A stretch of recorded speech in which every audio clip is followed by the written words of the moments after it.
Once again, we present Departure Lounge, where people who are leaving this country, sometimes for very personal reasons, sometimes for good, tell us why. Miss Andre Melly. There can't be many people viewing this evening who don't know the name Mervyn Cruddy. Pilloried in the press, shunned by society, he has been obliged to leave the country. But how is it that a man, young, intelligent, good-looking and talented, finds himself in this position? Well, it's a bit sordid. That's all right, I understand. Well, you see, it all started for me about 5 years ago. I remember it quite well because it was the day after my 21st birthday party. And me and my friend Mark, who's a very kind, considerate and warm-hearted property developer,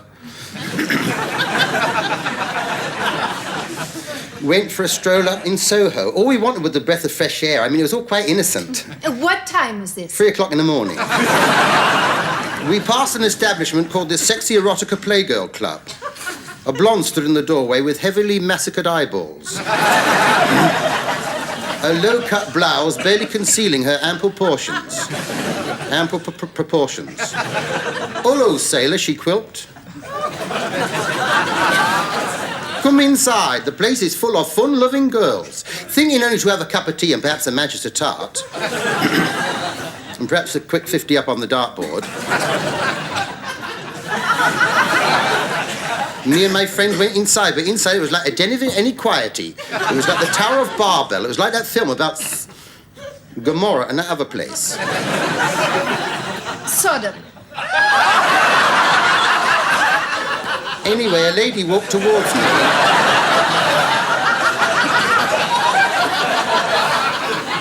She was carrying a whip and wore a fireman's helmet, bus driver's overcoat, tram driver's gloves, a rubber body belt,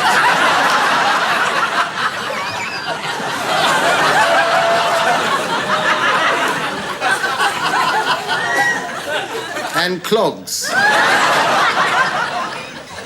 She asked me if I was interested in a special service. What did you say? I said I wasn't very religious. It was then that you met this musician, Sarah. Yes, she had arrived to take part in an all-night jam session, and I helped her unpack her cello. I sat there and watching her all night, absolutely enthralled. She played it side saddle. I thought it was very courageous, without spurs. That's how it all started. Yes, one night, I went to a party. It was a surprise party. Well, it was for me, anyway.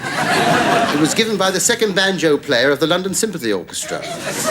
My head, dizzy with champagne and ruby-type Algerian South African port-style Empire wine, I inadvertently and rather foolishly fondled one of Ivy Benson's.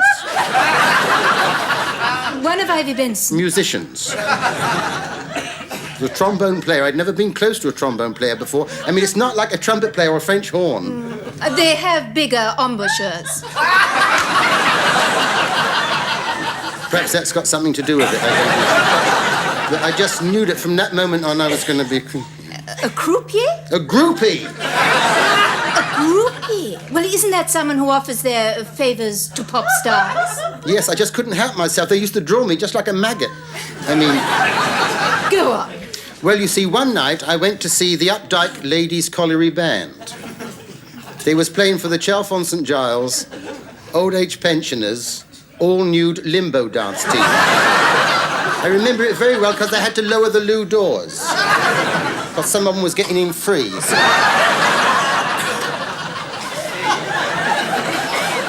Anyway, there I was outside the stage door of the Broadbent Hall with my ballpoint in my hand when I was set upon by a gang of girls on motorbikes all wearing leather gear. And they was like hooligoons they was. They all come after me and I was for the first time, and I hope it never happens again, victim of a gangplank. A gangplank? A gangbang! You mean all these girls had their way with you? All except the little fat one. Why was that? I didn't fancy her.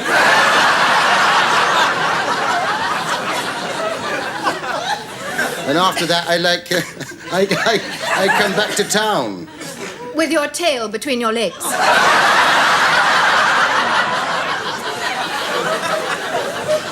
Where else?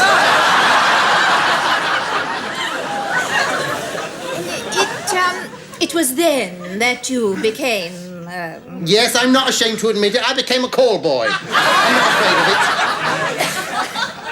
I came from a home for unmarried fathers, remember? I mean, at least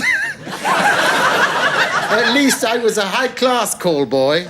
You don't know what it's like. You don't know what it's like to be young and attractive.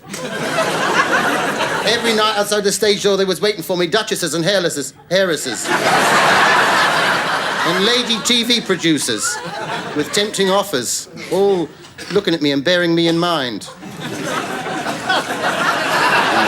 And one of them was, of course, a member of the government. That's quite right. The Minister for Underworld Affairs. The Under Minister for World Affairs.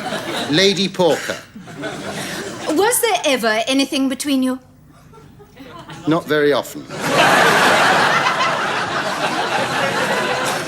Then what happened? Well, then you see, this chap from the Sunday newspaper got hold of me, and he wanted me to take sort of photographs of her in compromising positions and that, you know, with my Polaroid.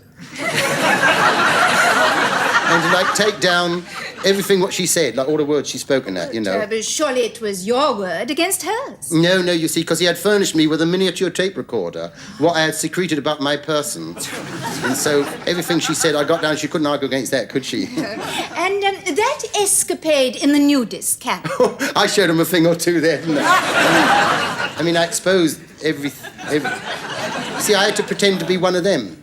Not one of those. I had to go along like a nudist and that. You had to be nude and everything, but I got it down every word she spoke. But if you were nude, how did you record all those confessions of hers? With great difficulty. And not a little discomfiture. But I hasten to add, we was never romantically attached. It was nothing like that. No, we was only good friends, Now, I find that very hard to believe. I mean, you are very attractive. I know. But just the same, whenever she got like a bit fruity or anything like that, you know, I used to put a knockout drop in her cocoa. She used to go spark out like a light. Didn't you feel guilty? Only once. When was that? When she asked for a second cup. And now with public opinion so very much against you, you are having to leave the country. That's quite right, I'm going to Spain. How will you manage? Well, that should be all right. You know, I got the yacht and the villa that Lady Porker bought me and the 40,000 quid I got from the newspaper. Won't you be lonely? I shouldn't think so. You ready, girls? Come on, loves. Here we are. I hope the plane doesn't go without you. I shouldn't think so. I only bought it this morning. I say, Trubshaw, give it a kick, get it started, will you? Off we go. That sad story of a boy who went wrong, I must say good night and cycle back to town.